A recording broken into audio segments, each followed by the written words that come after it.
everybody. Hi. So I'm Nancy, and I am the owner of this channel. And I kind of wanted to introduce myself because I've gained um, some followers. I'm just always amazed, because I really have not posted regular videos. It's something that I have always wanted to do, and it's just one of those things. As a freelance children's book illustrator and also an aspiring children's book writer. You just get busy. It's really hard to get every little thing in together. I also do a podcast as well. So I've been interviewing different creators from all kinds of creative backgrounds, and I interview them. So that's called My Creative Life, and there is a link on the channel description. So if you ever want to check this out. But I started to go ahead and realize that, it's been a while since I've really talked about myself. I believe there is the little intro, but it's just kind of like a slideshow about, what I do as a illustrator, as a children's book illustrator. So I work in cut paper, mixed media, and I make these illustrated kind of sets. So as I've been making things here and there, I've shared things, but I'm also an art teacher as well. So I've been a K through 12 art teacher for the past 12 years. I'm on my 13th year of teaching. So I really enjoy sharing things and learning new things about the arts. So I'm pretty, fascinated by all aspects of it. So, and I think that's kind of really informed the kind of art that I do now as an illustrator, because I taught all kinds of art making, whether it was drawing, painting, weaving, sewing, even ceramics. So I kind of really love that mixed media, 3D. And I started out with doing cut paper, and then I've just been gradually adding more of the things that I love to do. So yeah, so I'm a little bit all over the place. So why I started with this video is the introduction, but also forthcoming things that I would like to share on my YouTube channel. And I apologize, I've kind of got this husky voice going on. I'm recovering from being sick. I wanted to share more of the journey of being a children's book illustrator and starting out with any kind of art business. I think I'm also older, if you can't tell by the gray in my hair. I've had people contact me because of the podcast, and they get the sense that, a little bit older, and I've had multiple careers. And I think with going to graduate school, and by no means do you have to go to graduate school, it is a very expensive endeavor.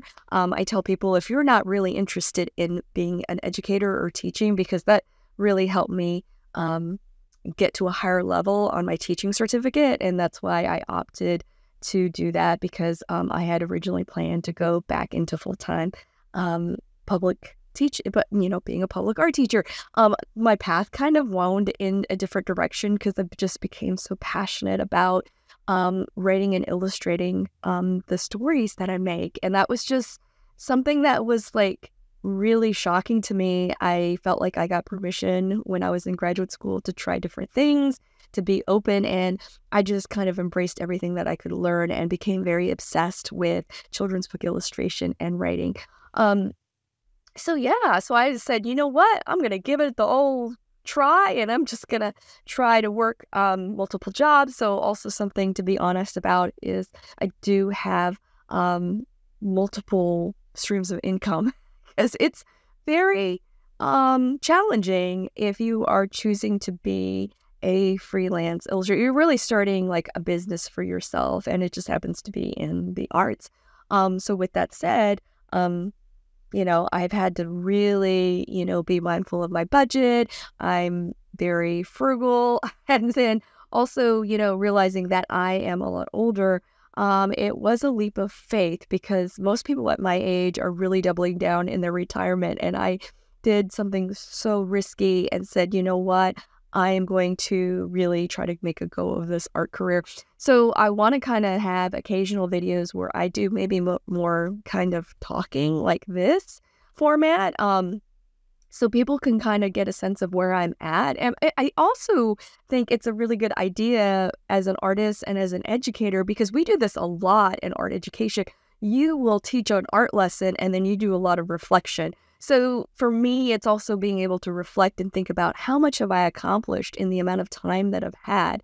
I think with any kind of art career, for the vast majority of people, it's kind of a slow build. I've seen, of course, plenty of people on YouTube very successful, and outside of YouTube as well. They were very, successful early on. I do feel like that is not as common in my experience when I've had candid conversations with my friends who also went to graduate school and they are creating their own art businesses and brands and trying to build them. And yeah, for most of it, it's a slow progress. So for me, especially, I went ahead and I was a full-time art teacher. And before that, I was also a full-time graphic designer in-house for a magazine. Okay, so transitioning into art teacher, 12 years, I learned some invaluable skills of that really played well into becoming a art business as an art teacher. We're very scrappy little art teachers. We don't get a lot usually in budget, especially when I was teaching public elementary school. Not to complain, I loved my public elementary art teaching days. They were fantastic. Still keep in touch with some of the parents and students. Absolutely adore them. I just didn't get a lot of money, and so I learned how to budget. I learned how to be scrappy. I learned how to really put my program out there in order for it to benefit my students. The greatest joy that I got as an art teacher was when my students were successful and they got to see their art in a very special light. Going forward with that, I decided I wanted to upgrade my teaching certificate. I kind of realized when I switched over to high school, everybody had like advanced degrees. I was like the little art teacher who, oh, she's just the art teacher. Most of my fellow colleagues had PhDs in their specialty fields. And they say in high school and secondary and also university levels, somebody who does have a master's degree that can impact the test scores and outcomes of those students. And I kind of wanted to really go for it. I said, I'm at a place in my life, and I have a family, and my family was in a good place where they didn't need me as much. So I was like, you know what? I am going to go to teach full-time and also go part-time graduate school. That was really challenging because it was a lot of juggling different things. I was getting up at 4 a.m. and I was working on school assignments. I was staying up late. Or, as soon as I got off of work, I was hitting the books, or so to speak, which I got a master's in illustration. So really great experience as far as that time to hone my craft. I think it was really great to figure out, what do I like to do? What do I want to do within the scope of illustration? Illustration within the past 20 years, which tells you kind of how old I am. 20 years ago, it was very different landscape of what illustration was, and I felt like it was much more narrowed as this is what illustration is. It's doing magazines, it's doing book illustration, and you need to do it XYZ kind of thing. And now today, illustration encompasses so many different areas. Kind of like said, as I was going through graduate school, I really love doing this. I love what I'm seeing. Why do I love it? And breaking it down to the point of becoming super obsessed with it. I think obsession is a good thing when you're pursuing the arts in a way, because you really have to be so self-motivated in pursuing that aspect of your career and saying, like, I don't really, it's like the professor is really just a coach and kind of maybe offers you guidance and, of course, critiques from your professors and fellow classmates. I felt like for me, the biggest thing I got out of it was little tidbits from each professor that I was able to say, okay, you know what? How does that apply to me? How am I going to execute that to improve my craft and also go in the direction and the path that I am going to enjoy the most? Because it is kind of, as far as in book illustration, a lot of it is it is all, for me, the vast majority of, I would say 95% of the work that I do is self-directed, because I'm literally creating a product, which is a story, and the accompanying illustrations that my agent will sell out into the world and to the publishing world. So I focused on traditional illustration, like publishing for that. I do have some side hustles, and I feel like that's kind of common in the art illustration world. A lot of people have their own hustles, and also authors as well in children's book publishing. I have some self-publishing stuff as well that I do related to art education and also art lessons. So yeah, I create a product that goes out in the world. I will spend a year on that product before it really is able to be, shown as far as the market in the book publishing, the editors and things like that that would acquire the books. So yeah, I'm kind of slow. I mean, I don't know. Other people, maybe they can crank it out like crazy, but I found that for me, I have to really hammer away at it. It feels a little like chipping away at I don't know. It's just like little by little and just peeling away and peeling away like old paint until like you've peeled away all of the layers, and then it's, just, perfectly clean. So yeah, it's been a great learning experience. I feel like I've met some wonderful people in graduate school, which I am still friends today. And you may have heard them on, if you listen to my podcast, I always have them as guests because I'm always wondering, like, how are they doing? How are they? And I really want them to do well in whatever they're passionate about. And they span quite a wide range of different things that they're interested in and what they're doing with their illustration work. Yeah, so I'm just like at the point now where I'm at, I basically realized, I'd say the last year of graduate school, I liked writing.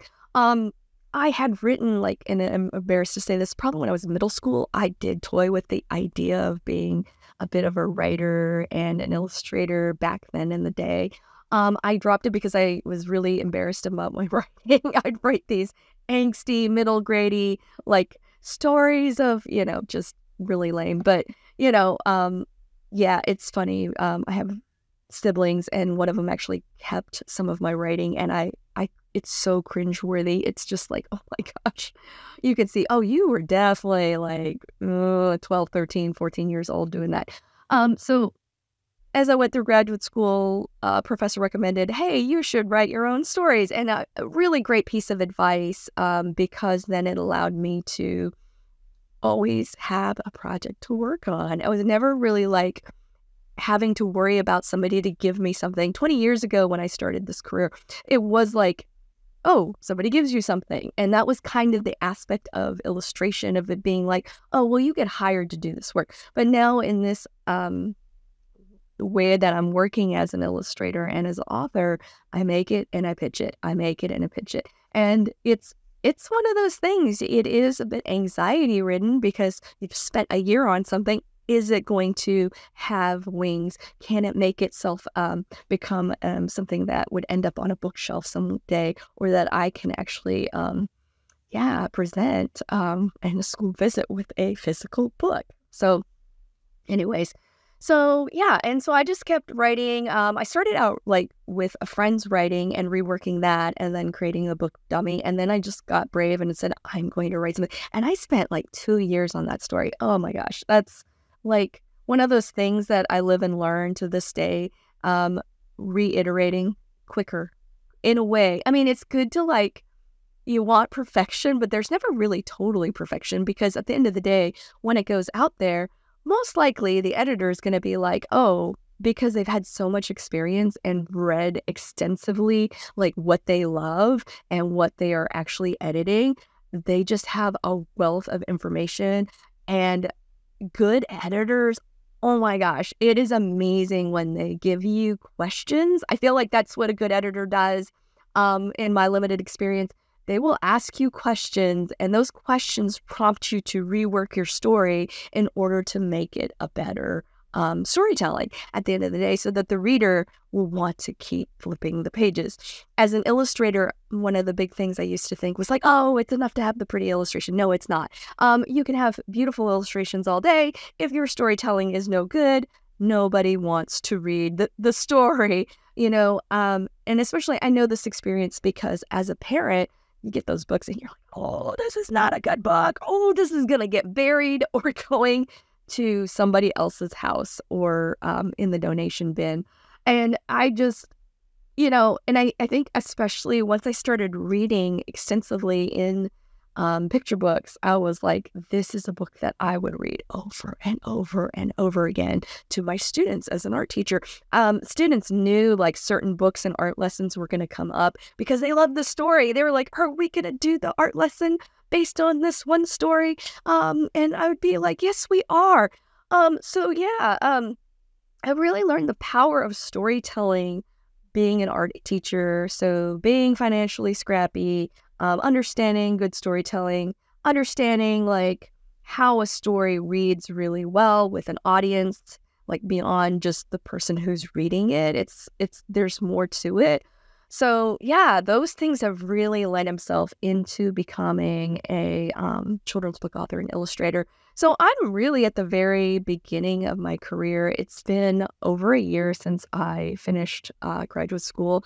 And in that time, I am very honest with people. I have sent out over 2,000 emails and postcards. And so I think a lot of people, when I talk to them, and they're starting out too, they feel like it's like that one time you send out and that's going to be enough. And I think it's the repeat contact over time as your work is improving and your storytelling is improving, that people start noticing that your work is, growing. So, and I think that's really helped because as an art teacher, I kind of realized that it's like, it's a long haul, like as we work. And I think that helped me because I was very insecure, 15, 20 years ago about my illustration work and then becoming an art teacher and seeing like the different levels. I mean, I had students in high school that could kick my tail as far as being, as far as drawing and, being a really good illustrator because they had like been obsessed like myself, but they had the advantage of being a lot younger and also YouTube. And a lot of students, because of the pandemic, I found that they were spending a lot of time drawing and really honing their skills. So I just kind of realized you work at your own pace. You learn to realize that you are in your own little path and journey on your creative pathway and your creative life. And that is going to look different than somebody else's. And a lot of it's predicated on your interests and your personality and what works for you. So if anybody's telling you there's one way to do it, they're probably trying to sell you something. So anyways, that's just a little bit about me. And I kind of rambled, but hopefully I'll get better and about kind of hitting on some of these topics that I've mentioned in this video and kind of going in depth a little bit more about it. So I would like this channel to be about my journey as a children's book author and illustrator, but also the craft of how I make things and also kind of help make it easier for people if you are in a certain season of your life, as I call it, that you get some maybe comfort and also some insights to get you to where you want to be at. Because I feel like a huge portion of it is your mindset. And that's something that it takes some people a little bit of time. It takes other people a lot more time. It took me like 15 years to have that feeling of I could do this. And so hopefully we'll celebrate successes along the way. And I will get to share some good things and also be honest about what's going on and how I deal with things like that. So I think honesty is a good thing to a certain extent so that people get a realistic view of what it's really like, that, there are ups and downs through this amazing art journey. So anyways, thank you for listening. Bye.